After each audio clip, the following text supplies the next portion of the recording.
Once a month, when the moon reaches its highest point in the sky and the wild creatures call out to the night, he emerges from a private sanctuary in an undisclosed location outside of Little Rock, Arkansas. Arrayed in his priestly vestments, carrying forth the good news that comic books and graphic novels aren't just for kids, that they aren't just mask and spandex superheroes, that storytelling in a graphic format can be so much more. He is the graphic novel apostle.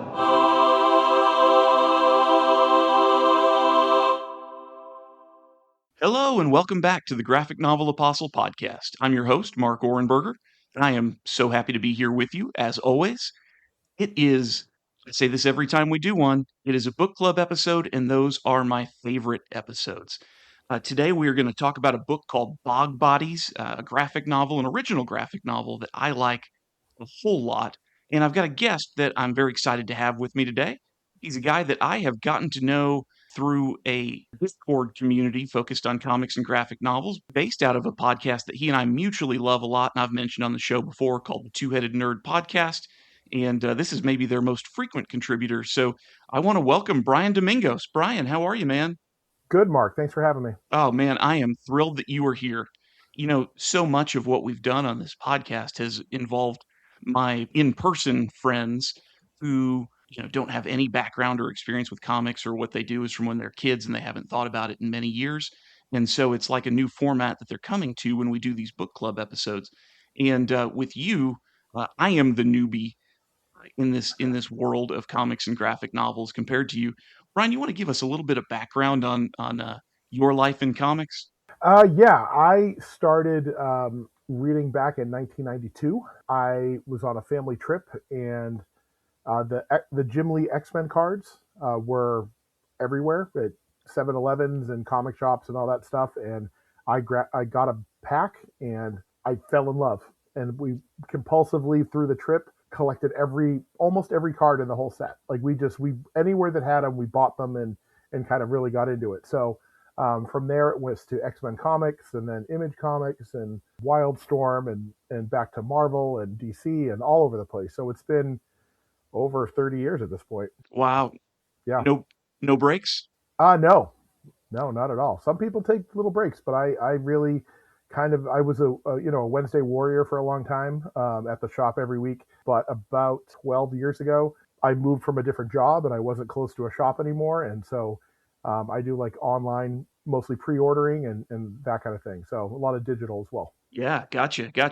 So you mentioned those Jim Lee X-Men cards, and I never got into those, but I have certainly talked before on the show about the 1992 X-Men Marvel cartoon that was on at that same time. Yeah. That really got me into comics at that period of time. And then I had a long, many years, multi-decade drought before I got back into it. One of the things that I've always thought about that was interesting about your reading habits is you seem to read pretty much everything. A lot of the people we know are Marvel and DC people, and they might have a book here and there that they like that's over in Image or whatever, or they're into, Something is Killing the Children at Boom or something like that. But I've bought plenty of books from you online too that you sell or I guess resell your own books mostly. Mostly, yeah.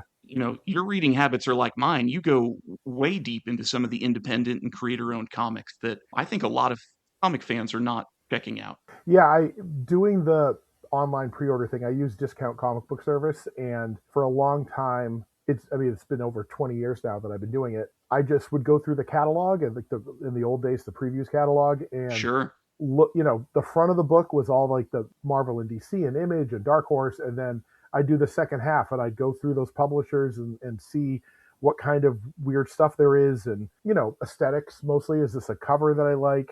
Is this a creator I've seen before? And you kind of dig into the smaller press stuff, like Oni Press, but even like Drawn and Quarterly and Fantagraphics and stuff like that. Like kind of seeing what there is. And so I've read a lot. And for a couple of years, I lived up in Boston, and there's some amazing stores up there like Comicopia, and they would order pretty much everything. So it was really just like, what do you want? Find something you've never seen before and grab it off the shelf, and you get your issue of Justice League and some Jason Lutz Berlin issue, something like that. So really seeing a whole lot of different things, and then communities like Two-Headed Nerd and In the old days, all the Delphi forums, like the Warren Ellis forum and things like that, like meeting people and hearing what else they're reading. And a lot of self-published people came out of there, like Chip Zdarsky was out of there, and Matt Fraction and Brian Lee O'Malley, who did Scott Pilgrim. Like, they were a little older than me, but like, 20-year-olds in this forum talking about the stuff they're doing. And so, you get exposed to a lot of stuff. And so I still kind of, it's a lot of Big Two, a lot of Image. I don't really read Valiant. That's never really worked for me. But, I like good comics. I like to take a chance, and especially on a book like Bog Bodies that we're going to talk about today, a self-contained graphic novel for 30% off. So it's like $7. Why not? Like, Of course, yeah. That's kind of the appeal. So a lot of that stuff that I've, resold, and, you bought some for me recently, is things I took a chance on, because when you look at it, it's like $8.99. Like, how could you not? That's an hour of your time. It's cheaper than a movie. And that's, 100%. And, Bog Bodies is one that I actually bought off the shelf and paid, full price or close to full price for. But, a lot of those that you've taken a flyer on, and then when you were done with, offered up for sale, through some Facebook forums and stuff, I've gone, okay, I can get a discount off the discount when I'm buying from Brian. That's awesome. yeah. And it's a guy I know and like, so that works out well too. Like, are there particular indie creators that you always have your eyes on whenever they have something new out? Or, and maybe this is a two-part question, I guess, any of those smaller publishers that you go, okay, I'm not as sure about this book, but this publisher is usually pretty reliable about picking out good stuff. That's a good question. The small publishers, so many of them have come and gone, like especially post COVID and all that. Like, I don't have a good grip on a lot of it, but I know there's Vault. They tend to have some well-produced books. I think Mad Cave, is that the one that does the Dick Tracy one? Yes. Their books are hefty. Like they Mhm. feel like, it feels like a good comic. So even if the content isn't great, it's nice to hold something that feels like you're getting your money's worth. Guys like Rick Remender, and I always check out like a Brian Azzarello, Jason Aaron, Kelly Thompson. But I come from, back in the day with the Ellis Forum, the whole thing was, it was hammered into us as readers, and that if you like a book, you have to pre-order it. And if you want it to survive, you have to pre-order it, because that's the only way that your shop will buy more. If they see, 5 people pre-ordered this, like, I was going to get 1 for the wall, but let me get 4 for the wall, because there's interest in this. And so I have a bunch of floppy issues that I'm going to post probably in the new year. So I'll get like the set, and then I'll try to maybe make my money back on those kind of things. Taking chances on miniseries. James Robinson has a lot of cool Dark Horse books recently. People that I've just liked the whole time I've been reading, I tend to dip back in and see what they're up to. Yeah. You mentioned James Robinson, and I don't have a long history of reading his work, but he was at the Memphis Comic Expo this year, and I got to talk to him for quite a while, actually. He was so nice, and I bought a ton of stuff off of his Yeah. table. A bunch of, because there were a few of his books that I'd heard him do an interview in advance of some of those Dark Horse books coming out, where I thought, I like the idea a lot, and I like the sound of this guy, that I'm, just the way he carried himself in the interview. And so I thought, what's a creator I'd like to check out? And I've got them, my to read pile is getting bigger and bigger all the time. Yeah. Fortunately or unfortunately, I suppose, there's some good stuff there, but it's a matter of getting into it. So I'm looking forward to that. You mentioned Mad Cave. That has been sort of the darling for me over the last almost 2 years now. Mm-hmm. Maybe about the time they started putting out Dick Tracy, but they have like probably 15 books a month, maybe more, coming out. And a lot of them, little one-offs from creators I haven't heard before, I thought were pretty worthwhile. I've enjoyed. So that's been a good one. Well, let's talk a little bit about the book we're here to do today, which is a book called Bog Bodies. It was written by Declan Shalvey. Art was done by Gavin Fullerton. Rebecca Nalty did the colors for the book. Letters were done by Clayton Cowles. And this was published through Image. And as Brian said a minute ago, it was published not in single issues first, but rather as an original graphic novel back in 2020, and has been through a reprint since. So the first run of that book completely sold out, and it is back in print, and I think it's outstanding. Let me just read the synopsis that's on the back book cover that gives people an idea of what they're going to be picking up if they get this book. So it reads, cold, poignant story of crime, survival, and regret. Bog Bodies follows an Irish gangster on the run after a job gone wrong, who encounters a young woman lost in the Dublin mountains. Injured and unarmed, the unlikely pair must try to evade their pursuers and survive the desolate bog that has served as burial grounds for unspeakable murder throughout history. And Brian, I pitched a couple of books for us to potentially do when we got together for a book club. And one that I threw out was this book, and you said you'd read it and liked it and were familiar and wanted to do it. And part of the reason I wanted to do it at this time of year was in my couple of rereads and getting ready for recording, I realized that it wasn't snow covered throughout it, but this is a wintertime book for sure. The characters are of course in their heavy coats and their everything is dark and the ground is sort of lit in the way that snow reflects back. But I think it's really just sort of the mushy bog ground in this wilderness outside of Dublin where this takes place. But it feels right for this time of year. So I want to talk a little bit about the creative team before we get going. Declan Shalvey, who is the writer of this book, is someone I love as an artist. And anymore, he seems like he's doing more cover art than anything for a lot of books and writing them as well. Not so much interior art these days, but I think he's outstanding. You mentioned Warren Ellis's forum a couple of times. Warren Ellis and Declan Shalvey, when they were together on Moon Knight, where Declan Shalvey was the artist who really popularized that Mr. Knight in the white suit version of Moon Knight.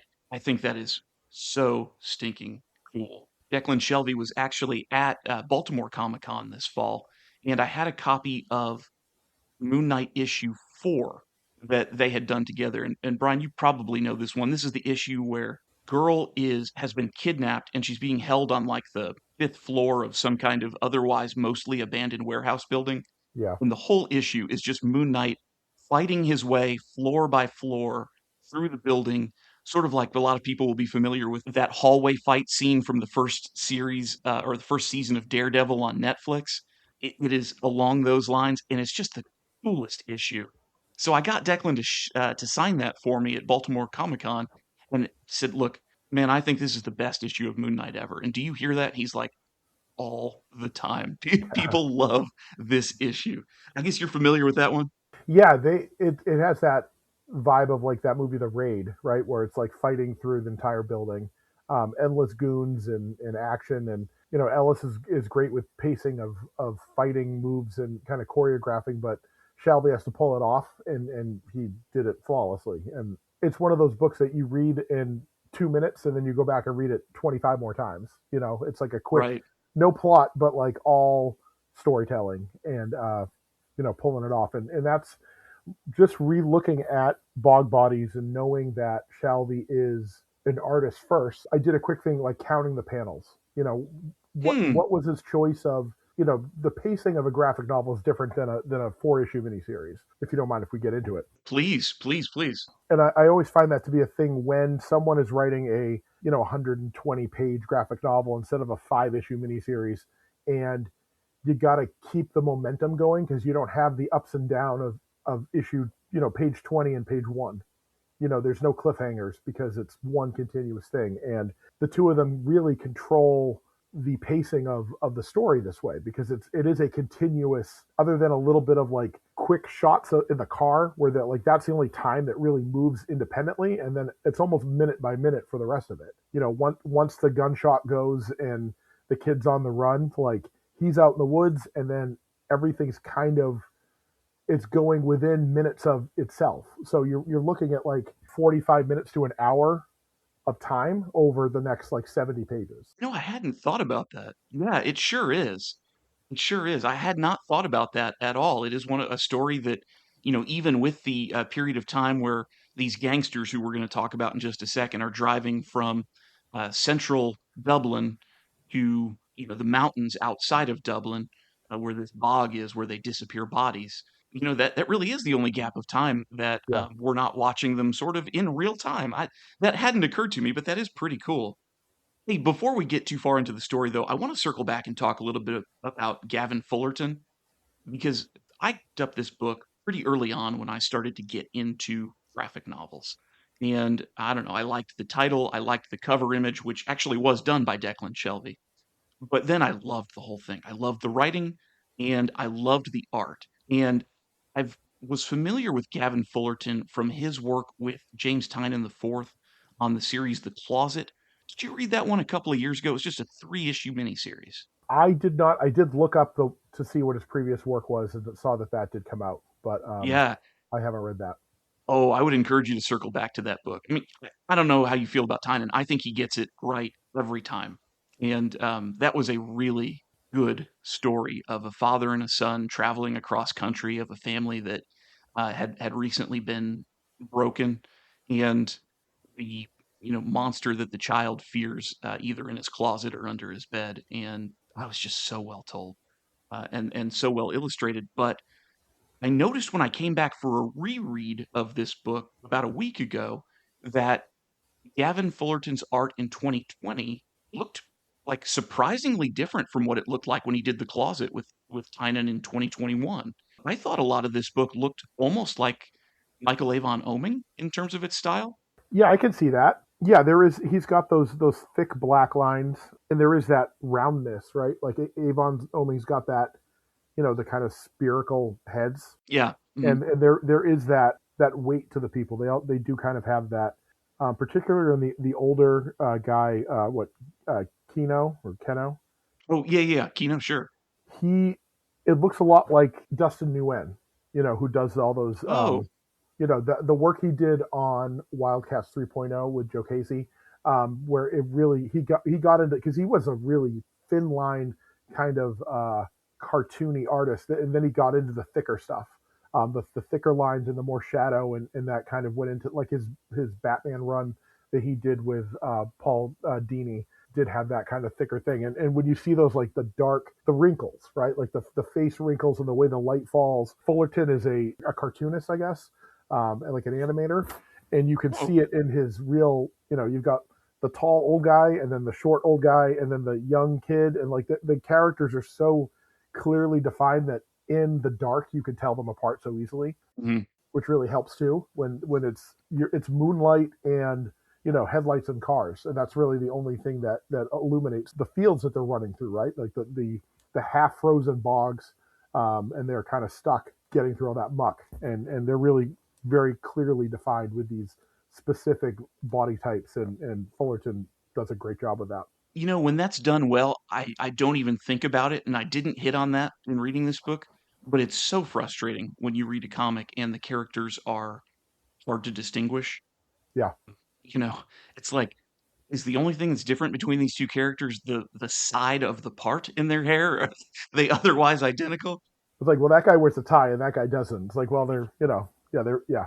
It can be tricky with especially when you're dealing with talking heads and offices and stuff. And it's like, what I found appealing about it was the character design, the pacing of it, and I thought the coloring, like the bursts of color that she uses for the gunshots, and really just the emphasis on that when they get to like the cottage, and it's like those really warm, like literally warm oranges, and the kind of the deep yellows and stuff like that. And I think about, like, because that's it's again, I get why you want to do it now. It's like the environment here in New England right now, where it's like it rains a little bit and it's half frozen and everything's a little squishy, but it is not warm at all. It's like a chill. It goes right through your bones, and that's what this felt like as they're running through these fields, and they're hiding and they're trying to do all these things and escape. It does have that like kind of alien world vibe of where, like, it's desolate. Like there's not, even though it's still civilization, like there's nothing here. Like we are in a lot of Mhm. trouble.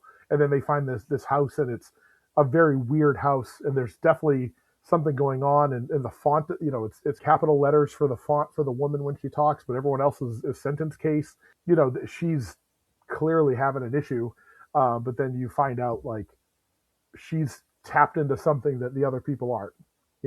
She's seeing things that exist, but other people can't sense it, and that it adds to that spookiness of the whole thing. Of this is really a kind of a cursed place. Uh, Brian, I think you hit the atmosphere of this book exactly right. You described that so well. So, one more thing before we start going through plot points of the book. This is an almost entirely Irish creative team. Declan Shalvey, Gavin Fullerton, Rebecca Nalty, the colorist, are all Irish. And when you read the dialogue of these characters, there's no question where we're set for this book at all. Oh, for Um, sure. and in fact, I don't know, when I read I guess at a slow enough pace that I hear that, what is it called, subvocal textualization, whatever it is, where you hear the words in your head. Mhm. And I heard this entire book in a thick Irish brogue, and I think that sort of added to the charm of it too. It definitely puts you in that environment. The atmospheric vibe is there for sure, just in general with the artwork. But when, particularly with the young woman, like her accent is really thick, and she's Mhm. got that, like, it's not exactly the same, but that Derry girl kind of thing where it's like you can hear it and it comes in and it kind of it punctuates certain terms because it's not all the words, but when you Yep. get those things and it's like, oh, yep, and it's like, it's kind of like a flick, like you hear it when it comes through and it gives you that, like, it's a reminder of a place, and a people. It does give you that reminder that this is not America, really, right? Like this is a foreign place for us, and it's a very homey thing for them. I'm sure. Like I'm sure they know people like this. They know they've driven down those roads. Like when one of the things in the story is when the main guy, he's so disoriented he doesn't recognize everything in the dark, and then he's like, oh, we've been here before. Like it's that, like, we've been here before, and it's that feeling of, yes, this is almost like a cycle. Like this doesn't happen on its own. This is supposed to happen, and he's so turned around that he just doesn't even realize kind of the mess he's gotten himself into again, because it's all his fault, right? Like the whatever he did, which they kind of feed into you through the whole way. He's done something wrong for the boss in general, and then so it's kind of the cliche of the kid screwed up, he's got to go, and then he's on the run because he gets out, and then you kind of, as he goes on, you figure out this is what he did wrong, this is why. The older guy feels bad about it. The middle guy, it's just business, and then you got 70 pages to figure it out. And or the appeal for me is I like a crime story. Those are Mhm. kind of my things, and you do a lot of those kind of things on your podcast, which is why it's so fun to listen to. I'm not really a horror guy. I don't really like metaphysical stuff too much, but it touches on the edges, like the Hellboy thing. It's a little bit of historical fiction with a little bit of creepy. Like that's always fun. But this was a original graphic novel by a creator I knew for $7, and it's a crime book. Like slam dunk, check, check, check. So that's aimed right at me. Like I'm the target audience for this kind of thing. So I was happy to read it. That's why I wanted to talk about it. You did Dead Eyes a couple last year, and that's such a fun book, and that's exactly my kind of thing. Like that kind of experience is what I'm looking for, and you got to support those books when they come out. So here I am pre-ordering them. Well, awesome. And Yeah, he got my money too, although it was already on the shelf by the time I was aware of the book.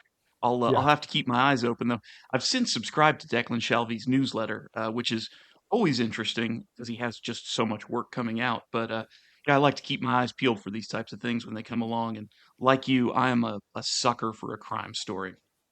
Well, let's get into this particular crime story because we've talked kind of around the edges of the story a whole lot and about a lot of the plot elements that we liked and thought worked. But let's kind of explain the story a little bit. We open with, and I kind of like this too, we open and close the book with these aerial views of Dublin from a distance. And so you get a little feeling of the wilderness that's around and outside, but you also get a look at the lights of the city as well. And you kind of have it in its context. And as we start to narrow in, we're getting a radio broadcast that is telling us about a young woman who disappeared about 4 days ago, walking home from work. A woman by the name of Neve Madigan, and the police are still out searching for her wherever they can think to look. And that almost seems like a non sequitur as we start now meeting the characters who are going to take up the first half of the book. And we come inside the apartment of, a guy who looks like he's in his 20s, who's sitting around in a dark room playing, video games, basically. And you can tell this is not a guy who's scheming grand plans. This is just a dude who's doing whatever he has to do to get by and get home to play some Xbox. But he gets a knock on his door. This young man's name is Killian, and he gets a knock on the door for a guy named Kino, who you've described as the older guy. And it's funny, there's a character named Jerry who we're going to get to meet pretty soon too, who I really thought of as the old guy. I thought of Kino as more of the you know, father figure character toward Killian a little bit, older brother father figure, but more of a middle-aged than an older guy. That's interesting. Because I think even in the script he mentions the old guy for Jerry, but I mean it is a father figure in the he he kind of looks like the dad from the Wonder Years, Oh like that, yeah. right? Like almost it's like that kind of guy. It's like that. He's got he's tall. He's got a broad face. He's got big hands. Like he's that kind of guy. It's like it's that the burly dad. Is kind of what I got from that, and that is the character all the way through. It's business, but like, oh geez, he's thinking the whole time, how do we figure this out? What can we do? There must be something we could do because he's just a kid. Like let's figure it out, and it doesn't work out very well for anybody. But yeah, he has that.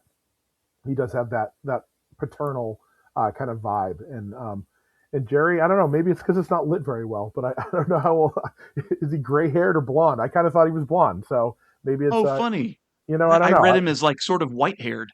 Yeah. In fact, did you watch the show Justified? Yes. Okay, good man. I love Justified, and the character who played Barlow, Raylan Givens' dad, or Yeah. the actor rather who played him. Yeah. I actually thought the character of Jerry reminded me of that actor a whole lot. I can see that. Yeah. Maybe that was part of why I read him as older. I suppose it doesn't matter all that much.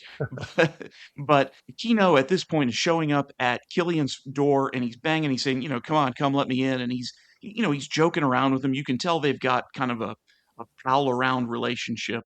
And Kino says, look, we got a package we got to deliver. We got another job for the boss. So come on, let's go. And so, Killian's like, all right, let me just grab a gun and we'll be ready to travel. And Kino tells him, you don't need a gun. That's not this kind of job.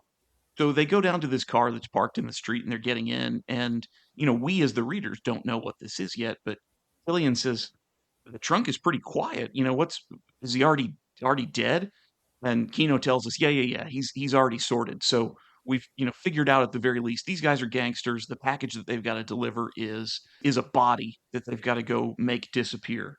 And they're going to start driving, and we have a sequence of like 4 or 5 pages where Kino and Killian are just driving out into the mountains. And we get the sense that okay, they've got to drive a ways to get out of central Dublin to make this deposit of a body. But I also felt like maybe this is part of it being an artist who is writing the script for another artist. It felt like those 4 or 5 pages were just like, okay, Gavin Fullerton, show off how you do landscape and background and, kind of continue to set the mood for what this book is going to be. Yeah, on page 11, it's a full spread splash page of, a little bit of dialogue and just the car in the dark. You get the headlights, you got the little red of the taillights, and it's just it just looks cold, and it looks like they're alone, and it's kind of beautiful, and it's it's a little bit of beauty before things start to fall apart. But yeah, it's so subtle. I mean, when you look at the line work, there's not much to it, but mountains, clouds, it's all there, and it's the power of Fullerton's skill right there. Really doing a lot with very little. I have never sat down and tried to write a comic script just to see what it would feel like to do it. Have you ever done that? I have, yes.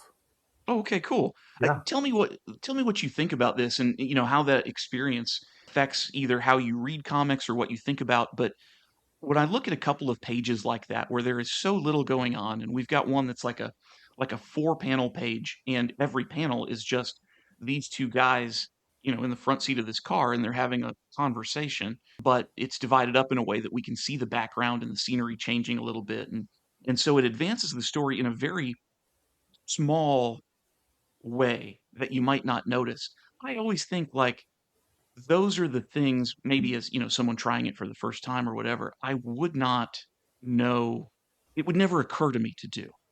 I would think like, okay, what's the next plot beat? Yeah. What's the next action in the story?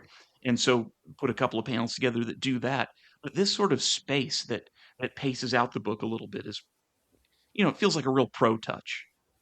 Yeah, it's one of those things where the format makes a huge difference. if this is a 20-page first issue, you probably won't do that. You're going to have, because space is so limited. But in this, I think the book ends up at like 98 pages printed.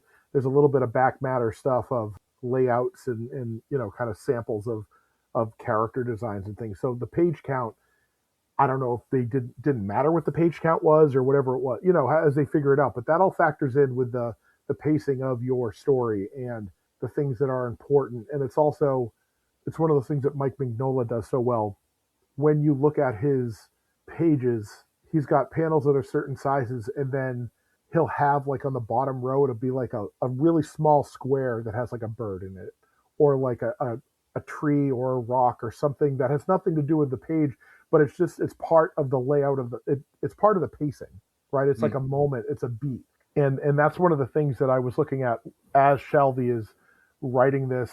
And it's always hard because is it Shalvey? Is it Fullerton? Like, we don't really know. But about the layouts then? Yeah. Yeah, and about like the pacing of it. Like, I have to assume that Shalvey knew what story he wanted. The fourth page is going to be driving in the car. It's 5 panels. This is what it should look like. But maybe he wrote it as 4 and Fullerton drew it as 5. Like, you never know. But putting in the need for, it's a whole page of, it could have been 2 panels. It could have just been, they're in the car, here's the first thing, here's the other thing. But he's letting it breathe a little bit. The character, gets to kind of expound a little bit about him, and you learn more about him as you're kind of setting up this thing, getting them to a new location, all that. The amount of space you have is important. And also, what's your purpose? What's the point of it? Yeah, sure.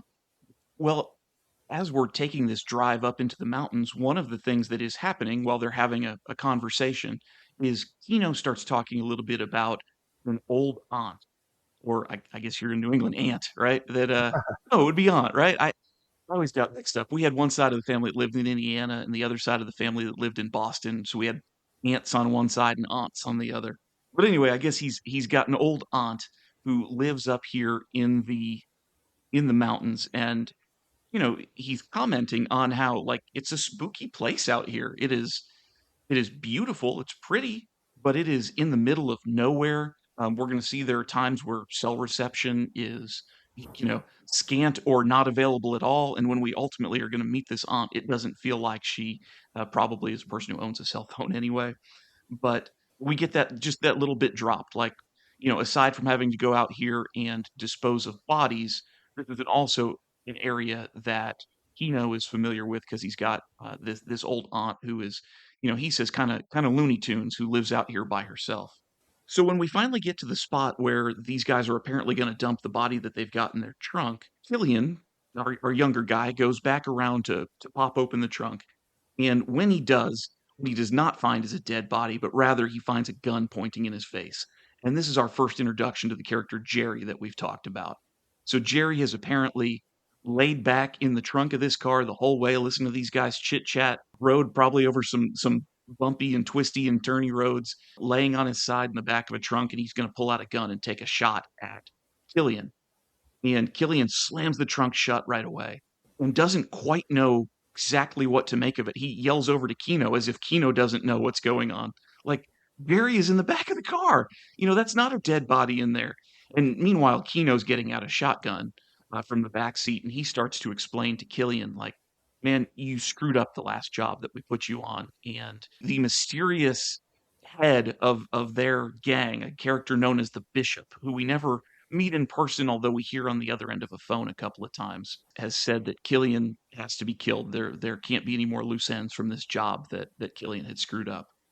And you can also kind of tell pretty quickly as Kino is letting Jerry out of the trunk of this car that Jerry and Kino feel differently about the task that they have ahead.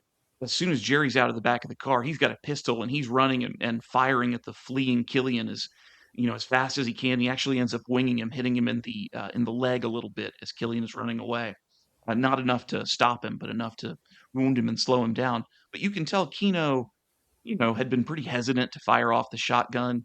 Maybe he gave Killian a few steps to try and get away. And there are going to be some times where he tries to persuade both Jerry and even the Bishop when he gets him on the phone.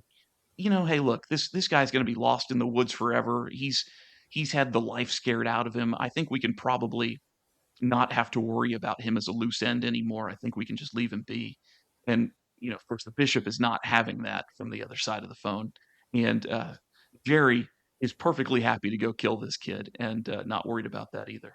So as Killian flees into the woods, he, suddenly realizes, like, oh, yeah, I have my phone in my pocket. I can maybe get in touch with somebody and find a way to get them to get me out of here. And looks in and realizes, one, my battery is almost dead, and two, I've got absolutely no signal. So we've sort of established this character is on his own in a woods that he is not familiar with, in a cold night where he's already exposed to the elements and he's got people chasing him.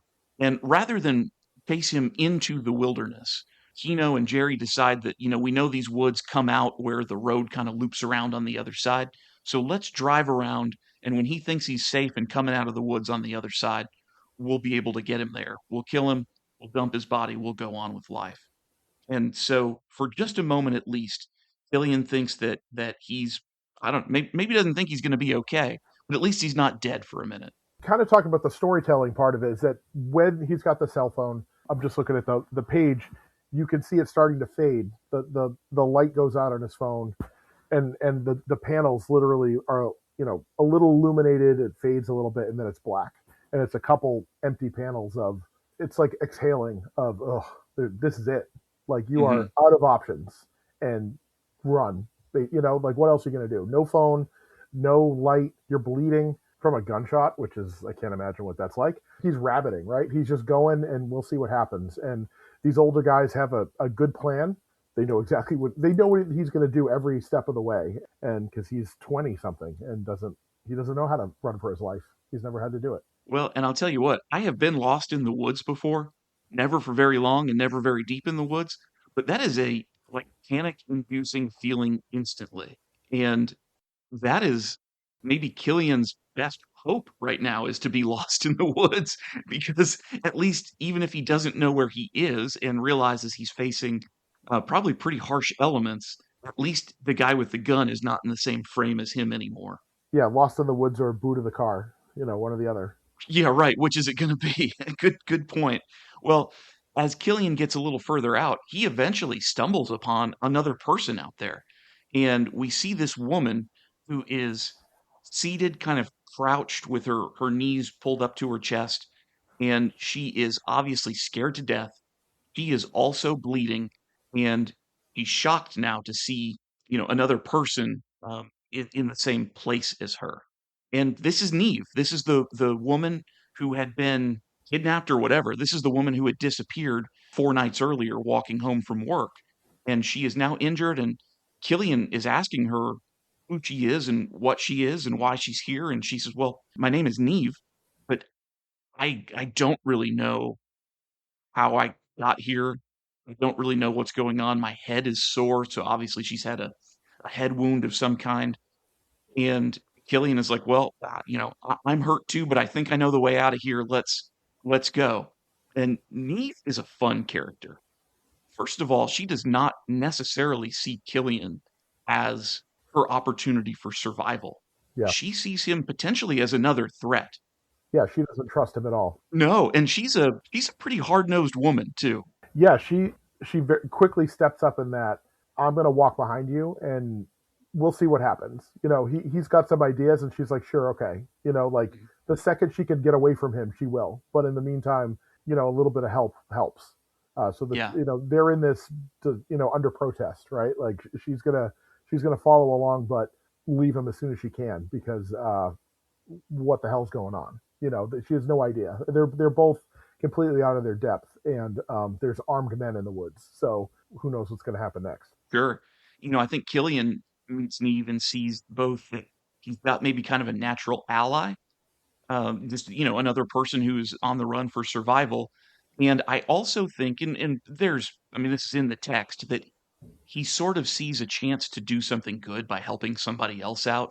Because I also think, faced with his own mortality at a very young age here, he is realizing that maybe he hasn't lived such a good life. Yeah. And maybe he can help this young woman get out of the woods and escape like he does. And, maybe in some form of karma, this comes back around to him as good. Yeah. I like you point out that Neve will walk behind him because she sort of takes the posture where, sure, maybe you can lead me out of these woods, but I'm going to keep my eye on you also. I'm not going to have my back to you. Yeah. You'll have your back to me. Well, as these two are meeting up, Gary and Kino have made their way around and found this overlook spot where they can kind of see, I guess pretty much wherever they come out of the tree line, they'll be able to spot these two figures in the moonlight. And that's true. They spot Killian and Neve as they step out of the woods. But unfortunately, Kino has left the headlights on his car. And Yeah. so they're easy to spot for Killian and Neve as well, who realize we can't come out. This is danger. We have to turn back in and run into the woods. Yeah. It's a really interesting panel of the dark tree, and like you can see it's cinematic in that, like you've seen that shot in a movie, right, where it's dark except headlights, and he knows headlights aren't good. Like sometimes when you're lost, headlights are good, but not in this case. This is these are the only other people out here are looking for me, and we got to beat feet the other way because this is not where we want to be. Tell me what you think about this as well. Jerry immediately gets on to Kino about being so stupid as to leave the headlights on. And Kino, plays it off like, gosh, I just, so much going on. I didn't even think about it. My read is that Kino probably did this on purpose. I think Kino does not want to kill Killian, likes the kid, and is still trying to think that either he'll be able to plead with the bishop for Killian's life, or they'll find some way to mess up the job and have to leave Killian alive out in the woods, and at least he's got a shot. Yeah, I think you're right. On the second read through, it does, because it's done for a laugh, right? When you see them with its repeated panels of them sitting in the car like silent and just waiting, and I don't know if the radio's on, but it's like warm in the car. They're there, and he's like, I left the lights on, and then Jerry's like, oh no, like, but Jerry's so dumb he didn't notice. Like I think he's so focused on the job that he's not paying attention to like the lights. But yeah, I think Kino did it on purpose. I think it was a warning, right? He couldn't honk the horn, so let's leave the lights on. Yeah. Good way to put that. Sure. Well, Jerry decides he's had enough of Kino. He is going to take it off on foot. Kino can stay with the car and try and figure out another place where they might come out of the woods. But Jerry is going to pursue them on foot through the woods. Now, Neve at this point does not know that Killian has men with guns chasing him, and so that maybe she has further endangered herself by linking up with Killian, not just because Killian would be a threat to her, but the threats to Killian are now threats to her. And of course, Jerry and Kino now know there's a second figure out in the woods as well. Well, as Jerry is making his pursuit through the woods and Killian and Neve are running off, Jerry eventually gets to where he pretty well catches up with them, and he's in a close enough range that he's going to be able to take a shot. And just as he's about to, we got to remember we're in the mountains, we're in the woods, but it's also a marshy place. And he slips and falls off this embankment and ends up tumbling down. It looks like a pretty good distance. Not like a fall to your death kind of thing, but he injures his ankle pretty bad. And so this is going to slow him down in his pursuit, and it's going to give room a little bit for Killian and Neve to, chart a new course and hopefully find a different way of escape. Now, frustrated by this, he's angry that he's hurt. Jerry picks up the phone and calls the bishop and has another little conversation with him. And in this one, the bishop gives Jerry the instruction. Kino is sandbagging us. We can't trust him any more than we can trust Killian. Kill them both. There's a new mission. Of course, Kino doesn't know anything about this. He thinks he's still just part of the hunting party. Yeah, he's going to figure something out he's going to save the day for everybody. He's going to fix it, right? Like that's right. And yet he's in the crosshairs now, too, unbeknownst to himself. Well, eventually, Killian and Neve see a light, and there's a house. There's a little clearing, and then there's a house. And so, some warmth in this cold night, and maybe a stranger who has a car or a phone or some way to help them seems like a little ray of sunshine in their lives. And so they go up to the door, and there is this woman who we will come to know as Maureen, which is a good Irish name, by the way. Maureen is an old woman who is in this house by herself, and we can tell she is a little off her rocker. She's pleasant, but she's a little off her rocker. So she invites Killian and Neve in for tea. And she says, you can just join everybody else over there at the table. She's gesturing over to her, her dining room sitting area. And there is nobody else there. So Killian and Neve realize immediately, okay, this is kind of a crazy person we're dealing with, but she seems pretty harmless. And she is able to provide us some warmth and some tea, something to kind of warm the soul a little bit while we figure out what's next. Yeah, up until this point, we've had a lot of browns and greens and blues, and now the house, anything the light from the house touches is like this really kind of pinkish orange. It's enveloping the whole house. Like there's a fireplace. It really does seem like the warmest place that they could ever find. It feels like this is the safest place. This is what we need to do. They're trying to figure it out. They're just two dumb kids, and the lady's clearly nuts. She's got something going on. She's very nice, very, very accommodating. She's got all these other guests that nobody else sees, and she's just happy to be there. And then Killian makes a discovery, looking at the photos on the wall, and he recognizes some boy that looks like a man. It's very funny. It's a little drawing of a boy with a big head, a big square, dad from Wonder Year's head, and he says, "Uh-oh," and then, of course, what happens? Kino shows up. Yeah, sure enough, we get the revelation here that, hey, remember when Kino was talking about his aunt early in the story who who lives out in the woods? Guess what? We're in her house. And just as Killian is figuring this out, and by the way, it's not like they've stumbled into a neighborhood and picked the right house. This is a place on its own in the middle of nowhere. And so there's probably not another soul for miles and miles around, which, by the way, is why these woods are a good place to dump a body.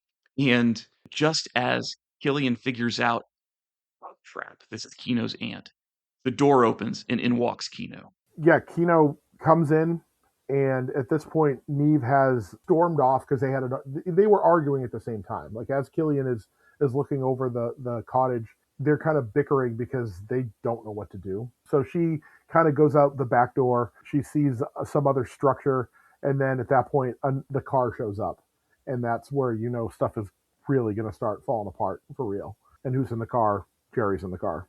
Well, I'll tell you, I don't just think that Neve took out that back door because she was mad at Killian, so much as I think she saw the distraction as her chance to disentangle herself from Killian. Right. Yep. And so whatever threats are pursuing Killian don't need to be pursuing me too. Yeah. Right. When she sees that structure out back behind the house, this is not like a shed or an outbuilding of some kind. It kind of looks like a mausoleum. Yep. And she realizes that she is in basically a cemetery. There's there are headstones all over the place. And so she is going to go hide behind one of these headstones and sort of watch and listen to proceedings that take place now that both Kino and separately Jerry have arrived. Well, a cast of characters other than Maureen have spilled out from the house into, I guess you could call it the front yard or just the area in front of Maureen's house. And they're having a bit of a standoff. There was a moment before Jerry had arrived. Kino was almost talking himself out of killing Killian.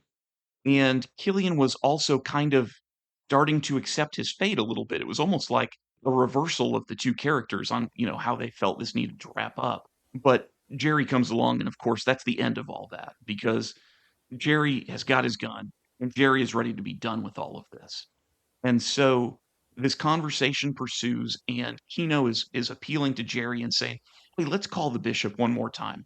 Maybe we can, convince him Killian can still be of some worth to us. And apparently he's connected by blood to some other gangsters up in Limerick, even though Killian himself doesn't seem like a player in the crime world. Right. Maybe there could be some repercussions for the bishop if they kill this kid. And, maybe he's grasping at straws a little bit, but Jerry is done hearing about it. He said, look, we've got our orders. We're not calling the bishop and bothering him again. It's making us look competent. We're going to kill this kid. And just as he's about to, the door opens from Maureen's house, and this, batty old woman comes walking out, offer them all tea, not realizing what she is walking into. And even once she sees them all standing there with guns, still not realizing what she has walked into. Her situation is, when you get to Kino tells her to go back in the house, and she goes back in, and then she says, no worries, my love. And then the next page is another splash page.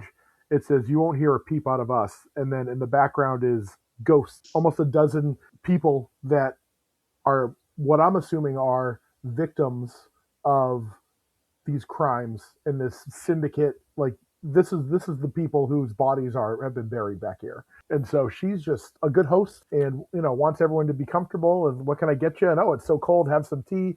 And don't mind, they'll move over for you, they'll make some room at the table.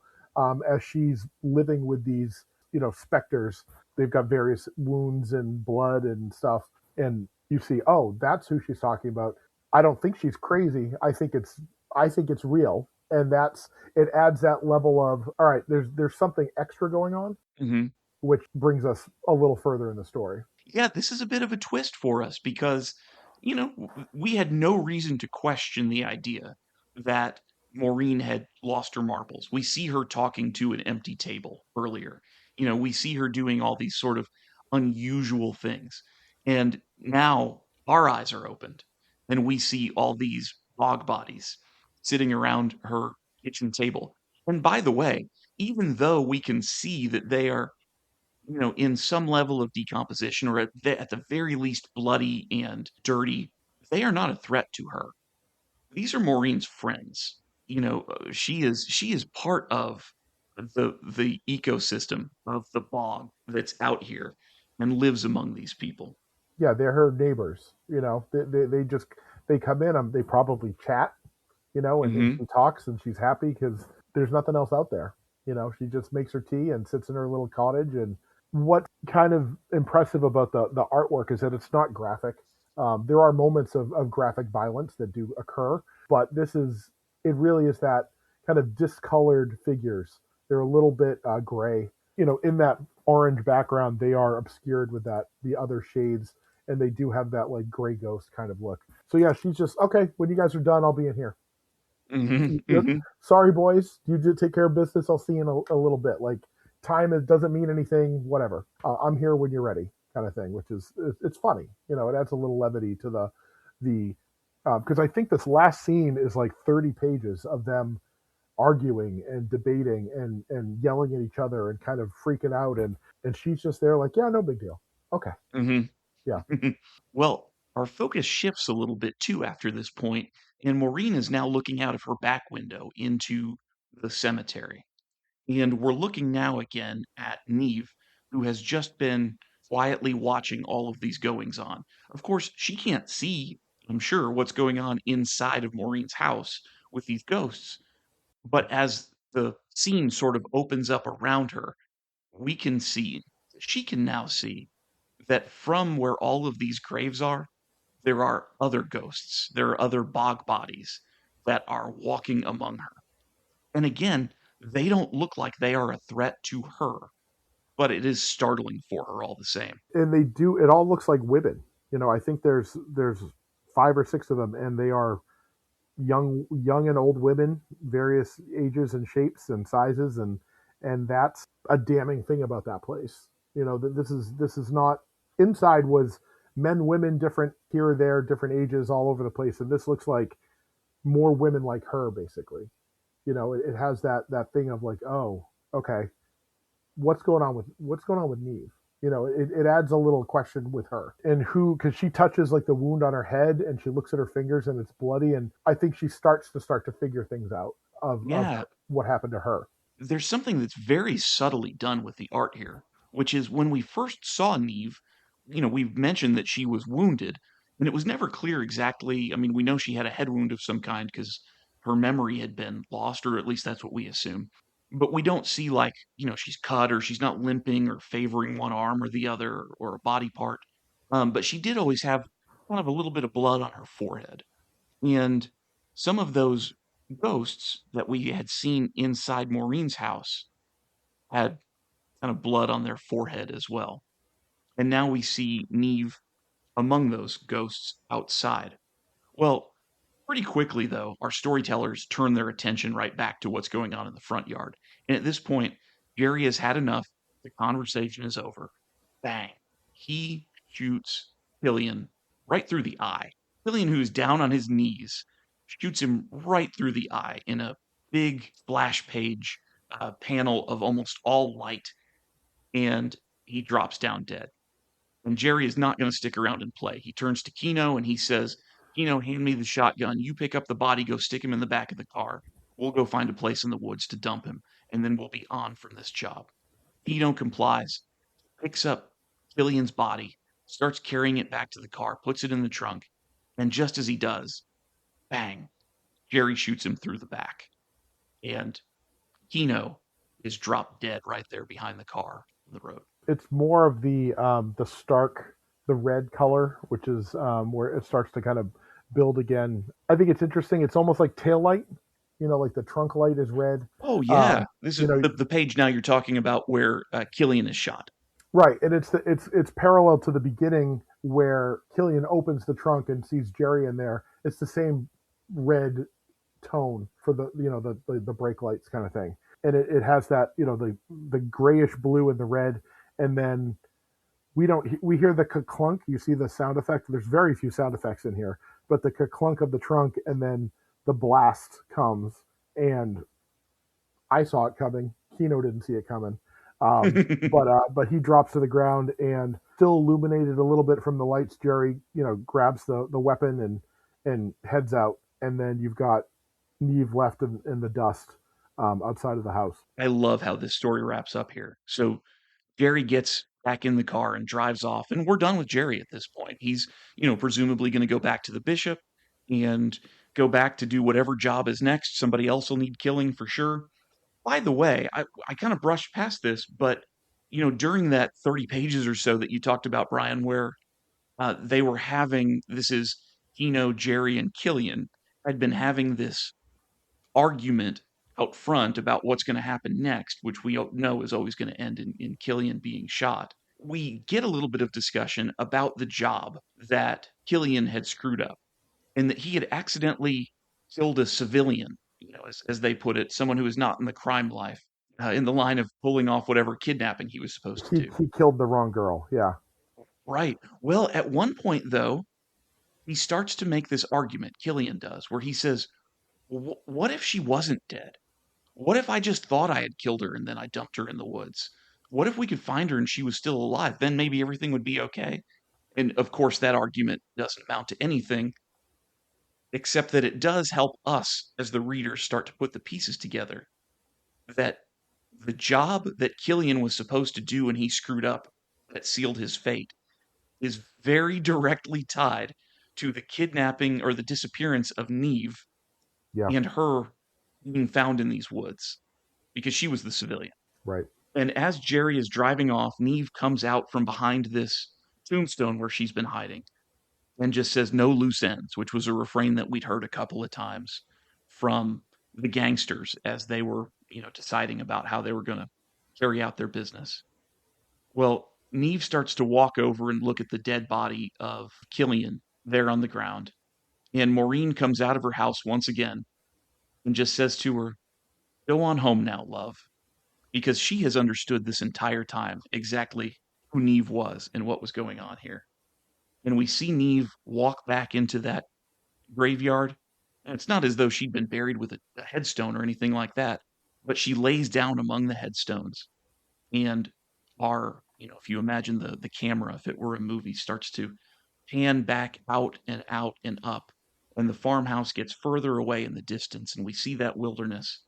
And then for the very last page, we just get this big shot of the night sky with Dublin way off in the distance and all the lights of the city, which is done with just blacks for the clouds and these beautiful reds and deep blues, dark blues for the night sky, and the orange and yellow lights for the city. And it is a gorgeous close to our book. Yeah, it's one of those almost ambiguous endings where you have to suppose things. It makes me go back and look at all the Neve scenes prior to this from the Okay. start. Does Jerry see her when they're out in the bog? I don't know that he does. When he right before he falls, because he's not surprised that there's a girl there all of a sudden.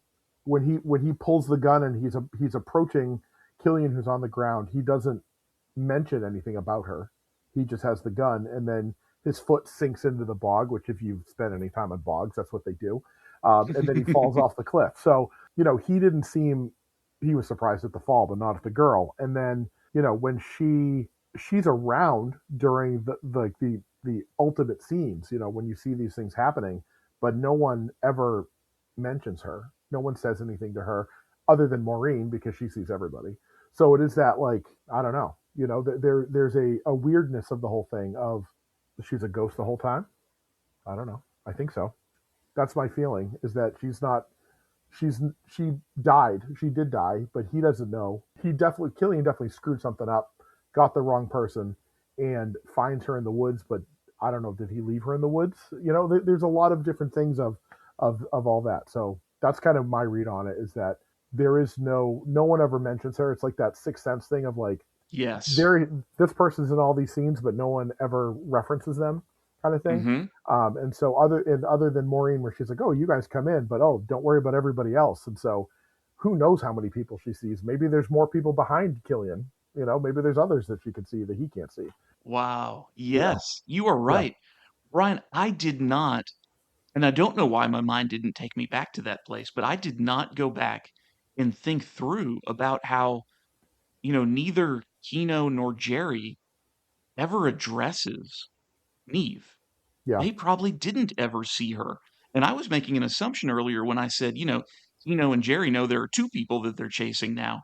That was because I saw two people being chased. Right. There's not an acknowledgement that there's a second person. There isn't. And I don't know. I mean, that's just my interpretation. Maybe I'm reading too much into it, but I felt like Maureen looking out the window at her, and then her realizing, oh, I'm a ghost. Like, I'm not here, because it's all the other women, and she's there, and she kind of wanders out, and she's like, oh God, it's that like, oh God, everything is falling apart. What do I do now? And Maureen's like, oh, time to go home. And she just goes back to the cemetery with everybody else. And that's it. I love it. I love it. I did not think of this because I didn't remember the ending of the story because it had been a couple of years since I'd read it. So I did not think of this when I asked you or proposed this as one of the books we could do for a book club episode. But once I did reread it and remembered how this book turned out, I thought, this is even more fitting for this time of year because Christmas is a time for ghost stories. Yeah. And I realized there's not a Christmas tree in this book. And, it was really my third rereading before I realized this is not a snow-covered ground either, but it has all the feelings of the darkness of winter. And Christmas is a time for ghost stories. Whether it's Charles Dickens, of course, and the hauntings of Ebenezer Scrooge, or even just a week ago, and it'll be another week from the time we record to when this comes out, but a week ago we were putting up our Christmas tree, and we're getting out all of our ornaments, and came to a part where I'm opening up this box and unpacking these ornaments of the dogs my wife and I have had over the years who are no longer with us, and hanging those little ornaments on the Christmas tree all right together as part of the family who is still with us, but not here anymore. It's those kind of memories, I think, that are so fitting and I think make the ghost story such a natural connection for this time of the year. Yeah, that is the nostalgia and I feel like we're saying ghosts so much, but like they are the ghosts, right? Like when you look at the ornaments, there's history, and there's an emotional thing, especially with pets and all that. You've got you had them at different times, and this is that time in our life, and this is all those things, and they're almost like an emotional snow globe, right, of the moment. Yes. Of like, this is that moment, and this is those years that we had, her, or we had him, and like all those things, and even when we do our tree, we have my kids, when they were in preschool, they would get for their birthday, they'd get a little, like a big number of their birthday on like a string. And it would be like, so we have 2 and 3 and 4, and we hang those on the tree. And it's like, our son just turned 15, but we have his 2.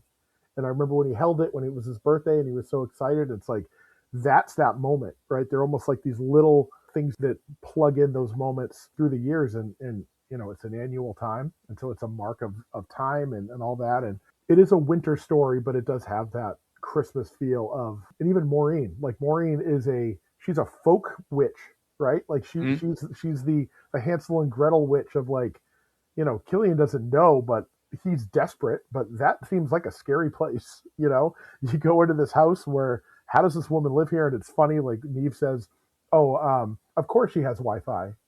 It's like, this lady she barely has electricity. Like, it's the idea that she's got Wi-Fi. Yeah, right. But she's just that, like, prototypical, and also the design of the character. Like, she's probably 4'8" or something, like this little, with the bun and like all that. Like, she's just like this cliched little old Irish lady, and that you see in those stories of times past and all that. She's stout, and she has that head kerchief. Yep. That she wears throughout the story. You're right, a folk witch. That's what a great way to identify that character. Well, Brian, I loved this. This is a great book, and I have had so much fun talking to you about it. Yeah, this has been great. It was fun to look at the story again. I'm a big fan of your show. I like hearing you talk about this stuff, and it's always fun to do this in long form, and not just comments back and forth on a Discord. Yeah, well, so thank you, first of all. And I have really enjoyed getting to know you over the last, I don't know, probably 4 years, I guess, that, we've kind of gotten a chance to connect online, something like that. But this has been really nice to sit down and talk. And I'm so appreciative of you coming on the show. And we will absolutely have to do it again sometime. Absolutely. And Thank you so much. I'll look forward to that. Good. Awesome. Yeah. All right.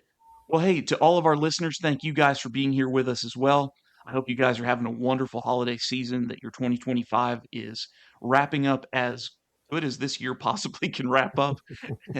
I wish you all the best. We'll see you next time. And until then, keep reading those comics.